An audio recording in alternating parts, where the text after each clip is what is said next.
Monsieur le ministre des Affaires générales et de la gouvernance du Maroc, Monsieur le ministre du Commerce extérieur du Maroc, Monsieur le ministre de la Communication et de l'économie numérique du Sénégal, Monsieur le coordonnateur de l'ARGA, distingués invités, Mesdames et Messieurs. C'est un réel plaisir et un agréable devoir pour moi de prendre la parole à cette tribune et devant d'éminentes personnalités venues de toutes les régions du continent, voire d'ailleurs.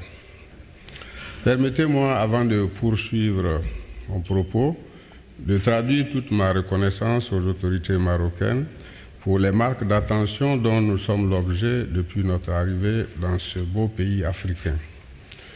Je voudrais apporter le salut fraternel des plus hautes autorités du Burkina Faso et du peuple burkinabé à tous les acteurs ici présents et dont les profils multi-acteurs me laissent présager des propositions novatrices et réalistes pour la construction d'un renouveau économique de notre continent qui peine encore à occuper la place qui lui revient sur l'échiquier mondial.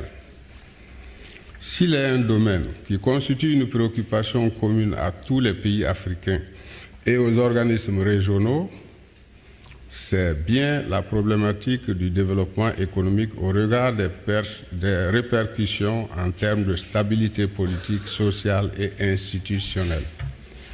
C'est pourquoi je voudrais saluer l'initiative et l'engagement de l'Alliance pour refonder la gouvernance en Afrique à créer cet espace interafricain inclusif des composants socio-professionnels et des différentes échelles territoriales. En effet, il est désormais reconnu par tous que le développement économique du continent africain n'est plus l'affaire des seuls gouvernements et des partenaires techniques et financiers. C'est d'abord celle des Africains à tous les niveaux de responsabilité et à toutes les échelles territoriales, à commencer par les échelons les plus proches des populations que sont les collectivités décentralisées et les acteurs non étatiques.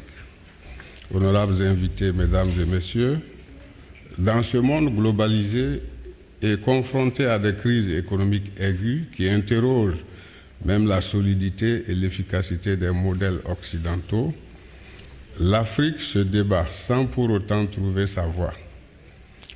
Presque tous les États africains sont confrontés à une précarité économique qui plombe les efforts des gouvernants et provoque des crises et des tensions de tous ordres. Cela a pour conséquence de susciter le désespoir chez bien des Africains, surtout les jeunes qui fuient leur pays à la recherche de l'Eldorado à travers les flux massifs d'immigrants vers l'Occident, avec pour corollaire tous ces drames que nous vivons, notamment les nombreux naufrages au niveau des côtes italiennes et autres. La trop grande dépendance économique de notre continent contraste cependant avec ses énormes potentialités, notamment avec ses ressources naturelles et minières, sa démographie et surtout le génie de plus en plus créatif de ses fils.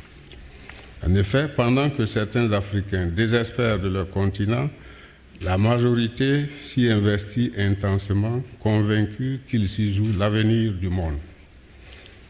Messieurs les ministres, honorables invités, si l'avenir du monde doit se jouer en Afrique, il apparaît impératif que les Africains occupent toute la place qui leur revient afin d'éviter d'être de simples spectateurs impuissants de la relance économique à leur détriment et au profit des autres continents. L'Afrique doit renégocier sa place sur l'échiquier économique mondial. Elle en a les moyens. Il lui faut maintenant réfléchir à une stratégie et à des approches intégrées qui prennent en compte à la fois les spécificités des pays et la nécessaire solidarité agissante à travers des politiques d'intégration régionale et africaine.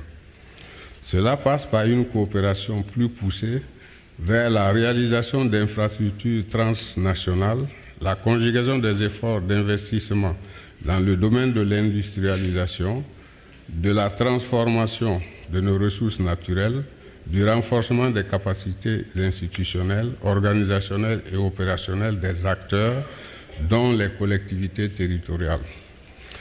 En somme, la prise en main de son économie par l'Afrique passe irréversiblement par une intelligente articulation des échelles territoriales, locales, nationales, régionales, africaines et mondiales. Messieurs les ministres, Mesdames et Messieurs, le Maroc qui nous accueille fait partie de ceux qui indiquent qu'une autre Afrique est possible. Avec une intelligence économique novatrice, le Royaume conduit progressivement une belle expérience d'investissement sur le continent à travers ses entreprises qui s'installent progressivement en Afrique subsaharienne. Le Burkina Faso, pays doté de peu de ressources naturelles, est l'une de ces nations qui compte plus sur le génie de ses fils pour développer des pôles de croissance soutenus à partir des rares ressources, mais aussi sur l'intégration régionale et africaine qui permettent une mutualisation des efforts et des potentialités. Ainsi, sous l'impulsion des plus hautes autorités, avec à leur tête le président Blaise Compaoré, le pays est en chantier à tous les niveaux. L'adoption de la stratégie de croissance accélérée et de développement durable, SCAD, par le gouvernement comme document cadre de sa politique de développement, traduit notre volonté sans s'être renouvelée de créer les conditions d'un développement harmonieux et inclusif de l'ensemble des composantes sociales et de tous les niveaux des territoires, communal, régional et national. À cela s'ajoutent des réformes permanentes en vue de rendre l'environnement économique plus attrayant et plus favorable aussi bien aux nationaux qu'à tous ceux qui voudraient investir dans notre pays. Distingués invités, Mesdames et Messieurs, les plus hautes autorités de mon pays m'ont fait l'insigne honneur de me confier la lourde responsabilité de piloter les politiques de décentralisation et d'aménagement du territoire. Comme vous le saviez déjà, ce sont là deux grands défis des politiques économiques de nos pays. En effet, autant les collectivités constituent les lieux où se mesure véritablement le niveau réel des progrès économiques et leurs retombées dans l'amélioration des conditions de vie des populations, autant l'aménagement du territoire reste le baromètre d'une maîtrise et d'une coordination intégrée et harmonieuse de la production et de la répartition des richesses nationales. C'est pourquoi je me réjouis que l'Alliance pour refonder la gouvernance en Afrique nous ait invités à la réflexion et à l'action pour adapter notre économie. La présente conférence offre l'opportunité de procéder à un diagnostic sans complaisance des avancées, mais aussi des insuffisances à combler à partir des expériences diverses et multi-acteurs menées dans plusieurs pays africains. Mieux, en consacrant l'un des 5 ateliers à la promotion de nouvelles visions et approches de développement des territoires et des économies, elle favorisera sans doute une mutualisation de ces expériences en vue de parvenir à des propositions permettant de replacer les collectivités territoriales au cœur des politiques économiques. Une telle réflexion s'inscrit en droite ligne des grands axes d'engagement du département ministériel dont j'ai la charge, d'où l'intérêt que je porte à cette conférence et remercie l'ARGA de m'y avoir associé. En effet, ma conviction est établie que l'avenir de nos pays se jouera dans le local. L'État ne pouvant pas tout faire, il doit se doter des moyens de déléguer la conception et la mise en œuvre de certaines politiques de développement aux collectivités territoriales et se consacrer à la coordination et à l'accompagnement. Toute chose qui impose le transfert réel des compétences et des ressources financières accrues pour agir au plus près des populations.